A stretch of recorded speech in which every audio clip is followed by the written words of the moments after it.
Hey guys, welcome to our channel. In this video, we are going to cover Python type hints. In the last video, we have covered up Python in just few minutes.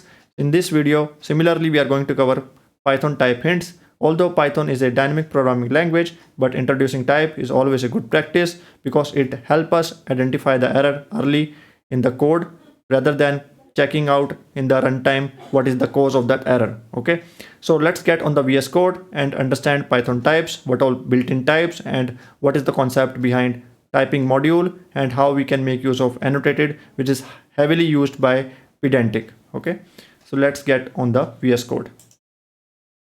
So here I've shown that we have four variables x, y, name, and is active, and corresponding to that 10, 3.14, Alice, and boolean value has been assigned. Now, if in order to have the type explicitly, what is the syntax? After the variable name, you need to introduce the type with the symbol colon and then data type, which is int. So we have four built-in type: int, float, str, and bool, corresponding to integer, float, string, and boolean.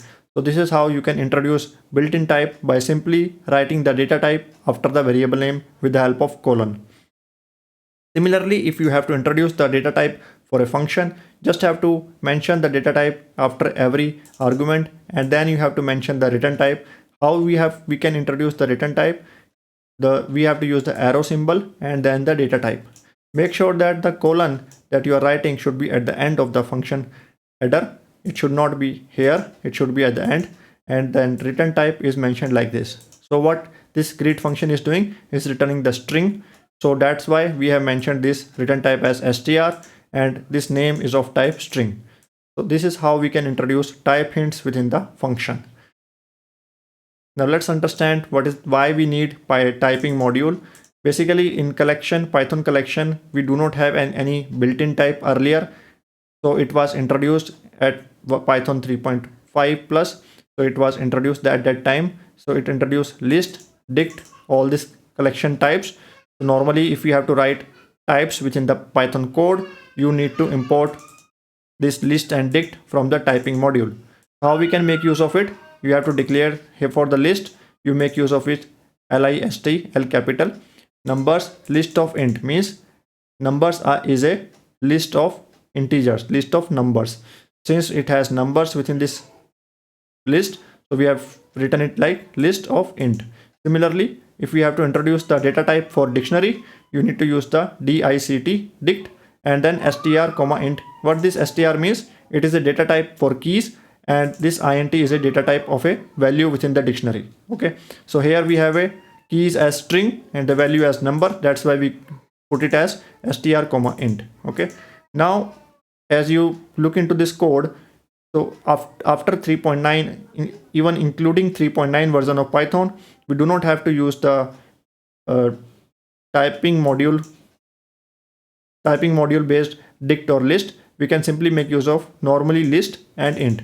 So do not have to use the typing module. If you are using Python version 3.9 plus, you can simply use list in lowercase letter, similarly dict in the lowercase letter, to introduce the data type for list and dictionary.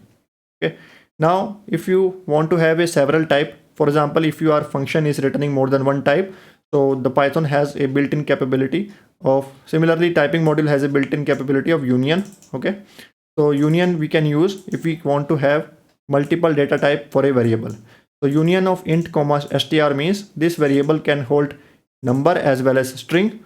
So here this is an example. While assigning, we are assigning 2, which is number, and we can also change the value of this variable afterwards as well, because it can also have string as well.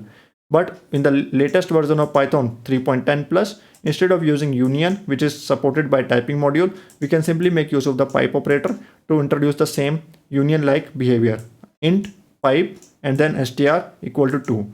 So if you are using latest version of Python, then there is no need of using list, dict, or union or anything like that from the typing module.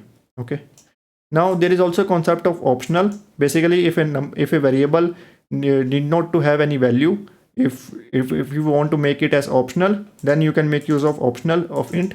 What it means that it can hold number or none. Okay, and this same thing is basically an alias of this union type. So instead of writing optional, it's always better to write like this: union int comma none, because none is also considered as a value. So it is always recommended to use union with int comma none. This pattern is the recommended practice. So always do not use this pattern. This is not recommended at all. Okay. So instead of using, if you are using latest version of Python, you can simply use int pipe none. So for optional values within a variable. Okay. Now we are simply printing it off with the f string. So it's nothing new. You have learned it in the last video as well. So check out the last video if you are not understanding the f string. So it's just a syntax which we have to just write it with f and double quote. Within that double quote, you need to mention the variable in the curly braces. That's it. Curly brackets basically. Okay. Now let's talk about the this we have already covered in the 3.9 plus. We are using we can use list in lowercase and dict in the lowercase to have the list and dictionary data type. That's it. Okay. Now let's talk about little bit advanced data type. Okay. And TypedDict. If you want to have a dictionary with a specific set of key value pair, then TypedDict comes handy, because in the earlier case when we type in dict, so it is not controlling the number of key value pair, right? In the case of dict, it is controlling the data type of key and value individually, but not controlling the number of key value pair. Okay. But if you want to control the number of key value pair, you can make use of TypedDict as a data type. Okay. Now let's talk about the classes in Python with the data type. Okay. Everything remains the same class. So within the class, we have functions. Now introducing the type hint within the function is always simpler, because we have already learned just above here. In the function, we just know that in the variable, we just have to introduce the data type against each of the argument simply, right, with the colon and data type, and the return type with arrow and the data type. Okay. And none is equivalent to null, like kind of in other programming languages like Java or .NET, etc. But here in the Python, we make use of none as a value. Okay. So nothing new in the calculator class for the type hint. Now let's talk about the advanced data type. Now earlier, like in when we create class, we have to create init, we have to create str, repr, eq functions ourselves. If you do not want to introduce this thing ourselves, like if you want that it automatically gets created on behalf of you, like you do not have to write it up. So you can make use of the annotation at the data class annotation, which introduce this init, repr and eq functions internally. You do not have to declare it, you do not have to create it yourself, and then you can simply make use of it as a object. Like I have created like user class, and then using the data class annotation, and then simply making use of it. Okay. By default, when we use data class, make sure that these variables are public. You need to make use of access modifier to control this, to be making it as public. Okay. Frozen or something like that. Okay. So make sure that you take care of this while using the data class annotation. Okay. Now let's talk about very cool feature within the Python related to data type. What it means that instead of simply using the str as a data type, Python has a capability of annotated. So what it says that apart from having the data type, you can introduce the metadata along with the data type. Okay. So instead of using simply str, like instead of writing like this str of this particular name as a string, you can simply wrap it up in a annotated, and then bracket str, which is simply a data type of this name variable. Okay. But this usage of this annotated means that you can introduce the metadata. TypedDict, which is a famous model library for Python, is making use of this heavily, and that's why it is able to achieve a lot of things internally. So do not have to introduce third-party dependencies, etc. while using TypedDict model. So as you know that most of the LLM models, or most of the OpenAI or LangChain, LangGraph, all of them are dependent upon TypedDict model, and they are making use of this annotated as a feature of Python very heavily. So we will learn about it when we learn about TypedDict, how they are making use of this annotated approach. Okay. So just want to introduce to you so that you do not feel like it is very new and not covered in this session. So it will feel like you already know about it when you gonna learn about TypedDict or TypedDict AI we will be covering soon. Okay.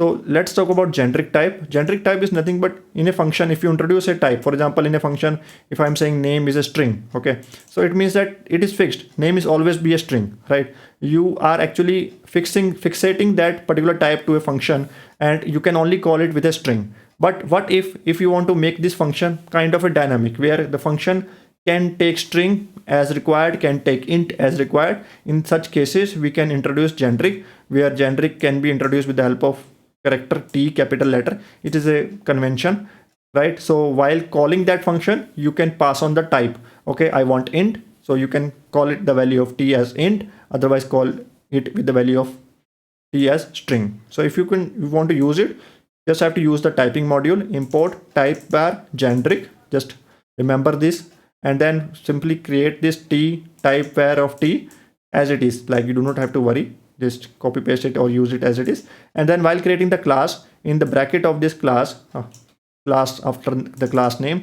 just have to type in generic in bracket T, and then this T become a type. Basically, you can think of it as a type similar to int, str, etc. You can use this T throughout the class within the class body. Okay, and if you want to pass in the value of T while calling the class object, then what it does, Python internally does, it infer the type as well. Like, for example, if I'm creating the object of box class, if I'm passing 123, so this 123 is a number, right? So Python automatically infer that 123 is a number, so T must be int. Okay, so in the second example, I'm passing string in the constructor argument. So here, if I'm passing string, Python automatically says that, okay, I am passing string, then T will be inferred as string. Okay, so that way we can make our function more, you can say, dynamic or more controlled by the calling function. Okay, instead of having a statically typed association. So that's it from the type hint concept in Python.